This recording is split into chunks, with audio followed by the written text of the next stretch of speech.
Hi, this is Learn from Errors. In this video, we are talking about asymptotic notation. Asymptotic notation வந்து ஒரு mathematical concept. எப்படி ஒரு coding எஃபிஷியன்ஸாக மாற்றுறோன்னா time and space காம்ப்ளெக்சிட்டியை வச்சு தான். இதில் வந்து மொத்தம் 3 டைப் இருக்குது. அது என்னென்னா பிகோ நோட்டேஷன்ஸ். பிகோனா அதாவது worst case and upper bound, ஒமேகானா best case and lower bound, டீட்டானா average case and tight pound.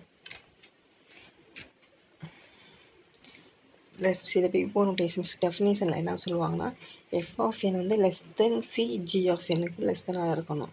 அதான் அந்த ஸ்டேட்மெண்ட்டில் கொடுத்துருப்பாங்க. That X is positive constants, that means C and N not such that. அதை நான் சொன்னது F of N less than C G of N. கிராஃபில் வந்து எஃப் ஆஃப் என் வந்து கீழே இருக்கணும், சிஜி ஆஃப் என் வந்து மேலே இருக்கணும். இப்போ எக்ஸாம்பிளில் வந்து F of N less than சிஜிஎஃப்னு சொன்னேன். அப்படின்னா 3n + 8 லெஸ் தென் 11 என்ன ஹியர் என்ன ஒன்று சப்ஸ்டியூட் பண்ணிட்டோம்னா 11 லெஸ் தென் 11 அப்படின்னா சிசி டைம் காம்ப்ளெக்சிட்டி ஓ ஆஃப் என்.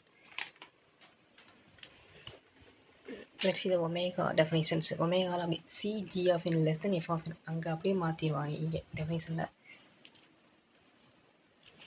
கிராஃப்லேயே அதே மாதிரி தான் இருக்கும். எஃப் ஆஃப் என் மேலே போயிடும், சிஜிஎஃப் வந்து கீழே வந்துடும்.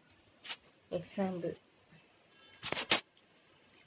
ஒமேகா அதே தான், c g of N less than F of n 2n + 8. அப்போ என்ன ஸ்கூல் 1 சப்ஸ்டியூட் பண்ணால் 1 லெஸ் தென் 10 அப்படின்னா டைம் காம்ப்ளெக்சிட்டி வந்து omega of N. Theta definition இதில் வந்து C1 g of N less than F of N less than C2 g of N. கிராஃபில் வந்து சென்டரில் எஃப் ஆஃப் என் இருக்கும், C1 கீழே C2 மேலே. Example theta 2n + F of N வந்து 2n + 3. n less than 2n + 3 less than 5n அப்போனா 1 less than 5 less than 5 அப்போனா time complexity மறக்காம சர்ப்ரைஸ் பண்ணுங்க. Thank you.